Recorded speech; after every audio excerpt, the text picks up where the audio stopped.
guys, that was me back in 2009 at Machu Picchu after I hiked the Inca Trail on the traditional 4-day itinerary.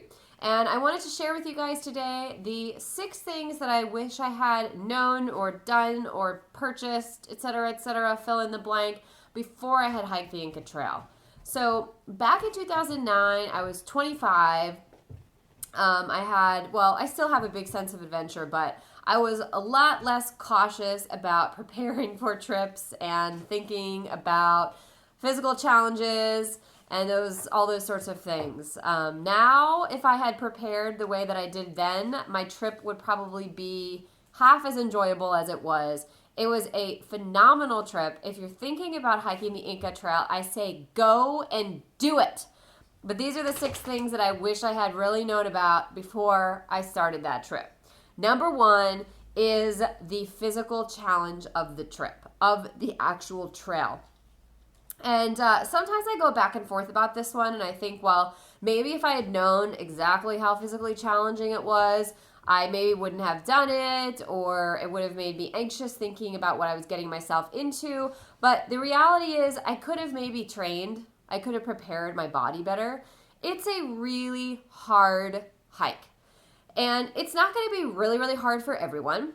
I went on my own, and then because you can't just hike on your own there, which I wouldn't try to do anyways, they put you in a group, and I was actually with 2 French guys who were about my age, and they weren't even wearing like hiking shoes. They were just wearing regular old kind of tennis shoes, or even just kind of Converse type shoes, and they were so fast. It was as if they were born in the Andes, and it was no challenge for them. So you could end up being like those French guys, and it might be really easy for you. But I think for the majority of people, it's one of the hardest physical things that you're going to do in your life. And I didn't realize this. So if I had known that, I definitely could have trained better. I could have trained at all. I didn't train at all. Just getting my body used to doing walking day after day. And yeah, it's only 4 days, so you don't have to sustain big distances for weeks at a time, but it is a lot of elevation gain up and down, and it's really challenging. And I think because a lot of people do this trip or do this hike, there might be the impression that, oh, anyone can do it. And I do think most people can do it. You just maybe are going to go slow. But it's really difficult. So just know what you're getting yourself into. Maybe, prep some of the main muscle groups that you're going to use, like your calves and your quads, and even things like your shoulders and your traps, because you're carrying your pack and everything. So definitely know that you're taking on a physical challenge, but a worthwhile one. Numero dos. I wish I had bought and used trekking poles. I'm telling you guys, if you're going to hike the Inca Trail, please, please, please buy some trekking poles and use them. They would have saved my knees so many times. I fell multiple times on the Inca Trail, and I, did it when I was 25, pretty fit, pretty comfortable on my feet, not an overly heavy pack. It's just that challenging. So trekking poles would definitely have taken the stress off my knees, off my ankles, off my hips. I mean, I used to think that trekking poles were for old people or disabled people or people that don't ever walk or hike, and it's not the case. Trekking poles are for experienced hikers as well as novice hikers. Get the trekking poles, you guys. Number 3, I wish somebody had told me exactly how the trail is constructed. I do this because I'm talking about stones being placed together. So in a lot of traditional trails, if you're used to hiking, you're going to get things like light gravel, maybe a little bit of rockiness, but mostly dirt. This trail is not that. So it is unlike any trail I've ever hiked on. And please correct me if I'm wrong, but based on my memory from doing the trail, I believe that what happened was, I hope you guys are enjoying the dog play session that's going on in the back on my couch. As always, they got to get in on the videos. I believe what happened was the Incas had either their slaves or their servants actually build this trail out of stones so that they would have a way to transport materials to keep building onto their empire. And there are so many cool ruins along this trail that are amazing that you can't see any other way. Like, you can take a bus, you can take a train then a bus to Machu Picchu, but you can't see those other ruins. But to get to the other ruins, you gotta walk on this really crazy misshapen trail. It's basically stones that are laid down. They're not very smooth. They're at different heights, at different angles. So not only do you have the physical exertion of going up and down a bunch of meters at a time, being at like 4,000 meters, which I'll talk about next, which is difficult to breathe in, but then you have to watch every single step that you take.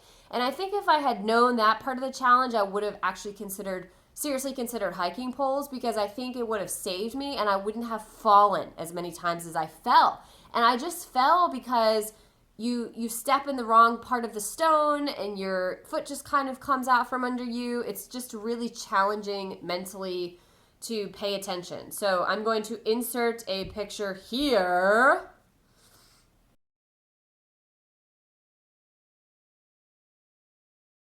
That trail is the entire 4 days looks like that. So prepare yourself. You're not just going to be walking on dirt and some comfortable surface. It's going to be hard. Number 4, numero cuatro. I wish I had taken the altitude acclimation tips seriously. I didn't at all. I was like, whatever, I'm young, I'm fit, I don't care about altitude acclimation, blah, blah, blah. And I got really lucky. I acclimated really well and I didn't get sick. But a couple of years later, I went to Ecuador and I got altitude sickness and it was terrible. So the thing about altitude sickness is it's because you have less oxygen and then your body has a difficult time keeping up its normal processes, and nausea is one of the big side effects of it. And it's not like when you get a stomach virus or food poisoning where if you just vomit then you start to feel better. No, you feel like you're going to vomit the entire time, but you can't. It's terrible. I saw a lot of people with altitude sickness on the trail. It is no joke. Take it seriously.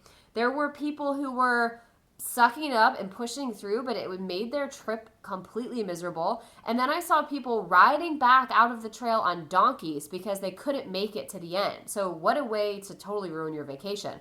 So what I did, which I don't recommend that you guys do, I flew into Lima at night and then I stayed the night in Lima. The next day I flew to Cuzco, and then the very next day I got on the trail. I would recommend like 2 to 3 solid full days in Cuzco before you take your bus out to get on the trail. Because if you do get altitude sickness, you want to make sure that you give yourself enough time to get to a pharmacy. The cool thing about most places in South America is that you can just go to a pharmacy, tell them your ailment, and especially something like altitude sickness, easily you just get pills or drops, whatever they're going to give you right away. And then you can start taking that for a day or two, feel better, you have the meds you can take on the trail, you're good to go. So definitely take the altitude acclimation advice seriously. Don't do what I did. You might get lucky like I did, but you might also get completely unlucky and it'll ruin the trip of a lifetime. Number 5, even though I had researched a lot of gear and I bought a lot of things for the trip, like I bought an REI 30-liter pack, which I actually still use. I love it. I bought a mummy sleeping bag, a water filtration system, all sorts of cool things like that.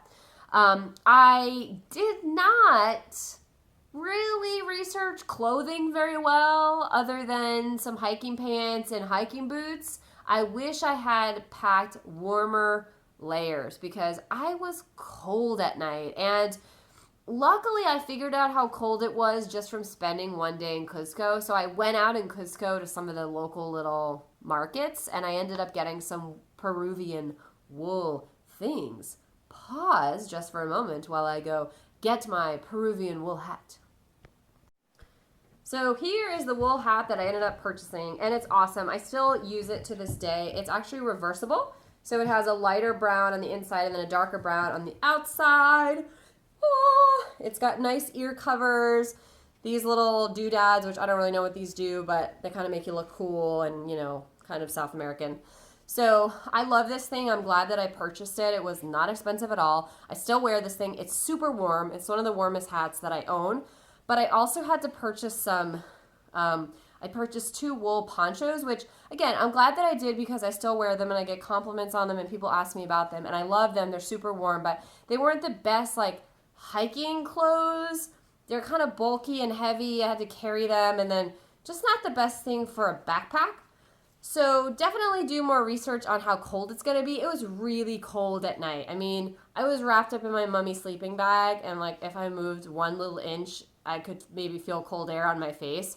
So it was challenging, the coldness. And I went in August. So that kind of gives you a sense of the time of year. So definitely do your research. Make sure you have warm wool layers that are maybe lighter, not so bulky, and buy fun wool things in Peru, but don't carry them around on the Inca Trail. And then number 6, the final thing I wish I had considered more was to have a way to charge my camera while I was out on the trail. So I didn't really think about this. I guess I kind of knew this would be the case, but I didn't actually sit and mentally process the fact that I would not have electricity for 4 days. I mean, you're out camping for 4 days. There's no electricity. So make sure, especially if you want to get a lot of photos, which I definitely recommend because it's completely awe-inspiring and breathtaking to be out there in the mountains. It's so humbling to just look up and look around and see how small you are in relation to the world, and you're just in this divine spiritual place. I mean, I just can't express to you how amazing it is to be out on that trail. It's such a cool experience, so you should definitely do it. But what happened with me is I had one of those, and this was 2009, so, you know, not all the technology we have today, but I had one of those cameras that plugs into the wall and gets recharged, and I was so nervous about running out of power that I didn't take that many pictures along the way.